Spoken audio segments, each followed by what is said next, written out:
எங்கேயுமே சரியா பண்ணாம, எங்கேயுமே சக்சஸ் ஆகாம, முழுசா ஃபெயிலியர் ஆன மாடலை கொண்டாந்து சக்சஸ் ஆன மாடலை எடுத்துட்டு நான் சொல்ற ஃபெயிலியர் ஆன மாடல் எடுன்னா என்னங்க அர்த்தம்? யாருக்காவது அறிவு இருக்கவங்க இதை ஏற்றுக்கொள்வார்களா? சுயமரியாதைலாம் ரெண்டாவது, அறிவு இருக்கவங்க யாராவது ஏற்றுக்கொள்வாங்களா? என்னங்க பேசுறாங்க? இன்னைக்கு நம்ம பிடிஆர் அண்ணன் வந்துட்டு தெளிவா ஒண்ணு சொல்லியிருக்காரு. என்ன சொல்லியிருக்காருன்னா, மும்மொழியை ஏற்றுக்கொள்பவர்கள் முட்டாள்கள், அவர்களுக்கு அறிவில்லை என்று சொல்லியிருக்கிறார். உண்மைதானே? 100% நீங்க சொல்றது உண்மைதான். ஏன்னா 52 லட்சம் பேர் வந்து அரசாங்க பள்ளியில படிக்கிறாங்க. 56 லட்சம் பேர் வந்துட்டு தனியார் பள்ளியில படிக்கிறாங்க. தனியார் பள்ளியில மும்மொழி கொள்கை உண்டு.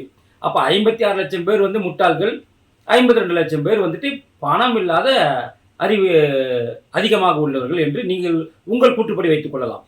உங்களோட ஒரே ஒரு கேள்வி நான் கேட்கிறேன். நீங்க நிதி அமைச்சராக இருந்தீங்க. அமைச்சரவையில் 4வது இடத்துல இருந்தீங்க. இன்னைக்கு 24வது இடத்துல இருக்கீங்க. ஏன்? உங்களுக்கு அறிவு இல்லைங்கிறதுனால உங்களை அங்கிருந்து இறக்கி இங்க கொண்டு வந்துட்டாரா மு.க. ஸ்டாலின்? இல்ல உங்களுக்கு அறிவு அதிகமாக இருந்ததுனால உங்களை அங்கிருந்து இங்க கொண்டு வந்துட்டாரா? எனக்கு ஒரு விஷயம் புரியணும். எனக்கு உங்களை கீழே கொண்டு வந்ததனால் நீங்கள் புத்திசாலி இல்லையா? இல்லை உங்களை கீழே இறக்கியதால் உங்கள் மு.க. ஸ்டாலின் அறிவாளி ஆகி விட்டாரா?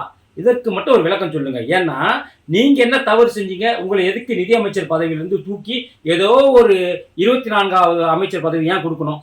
உங்களுக்கு அறிவு இல்லைன்னா, நீங்க அறிவு இருப்பதால் தான் நிதி அமைச்சராக உங்களை அவர் நியமிச்சாரு. எதுக்கு உங்களை அந்த பதவியிலிருந்து எடுத்தாரு? அந்த காரணத்தை உங்களால இதே போல மீடியா கிட்ட சொல்ல முடியுமா?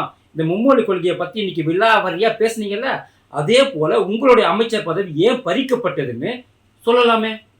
அறிவு இல்லைன்றதுனால உங்களை அந்த முதலமைச்சர் பதவி, உங்களுடைய அந்த நிதி அமைச்சர் பதவியை பறிச்சுட்டாங்களா? இல்ல. நீங்க மகனும் மருமகனும் கடந்த 2 வருடத்தில் 30,000 கோடி கொள்ளையடித்து விட்டார்கள். அந்த பணத்தை எடுத்துட்டு போயிட்டு அறிவாளியான உங்கள்கிட்ட வந்து இந்த பணத்தை வெளிநாட்டில் எப்படி பதுக்கிறதுன்னு கேட்டாங்க அப்படின்னு நீங்க தான் யாரோ ஒருத்தர்கிட்ட பேசியிருக்கீங்க. அந்த ஆடியோ தான் பெரிய வைரல் ஆச்சு. அதை நீங்க மறுக்கவும் இல்லை. அதுக்கு தொடர்பான நீ கேஸும் போடலை. அந்த வீடியோ வெளியிட்டவர் மேல இது வரைக்கும் நடவடிக்கை இல்லை. அப்படி என்றால் அந்த குற்றச்சாட்டை சொன்னதற்காக ஏன் உங்கள் பதவி பறிக்கப்பட்டது? அறிவாளித்தனமாக தான் சிந்திச்சு நீங்க அந்த குற்றச்சாட்டை மருமகன் மீது மகன் மீது வைத்தீர்கள். அப்போ பிடிஆர் அண்ணனுக்கு அறிவு அதிகமாகிவிட்டது என்பதனால் உங்க பதவியை பிடுங்கி கீழே இறக்கி விட்டார்களா? 4வது அமைச்சராக இருந்த உங்களை 24 அமைச்சராக மாற்றியதற்கு உங்களது அறிவு இன்மை காரணமா, இல்ல அறிவு அதிகமா இருந்து அவங்கள ஊழலை போட்டு கொடுத்தது காரணமா? கொஞ்சம் தெளிவுபடுத்தணும். இதே பத்திரிகையாளர் சந்திப்பை வச்சு இப்ப எப்படி பேசுனீங்க வீரவசனமா, அதே மாதிரி நீங்க பேசுங்க. உங்களை ஏன் பதவியிலிருந்து தூக்குனாங்கன்னு பேசுங்க. பிடிஆர் அவர்களே.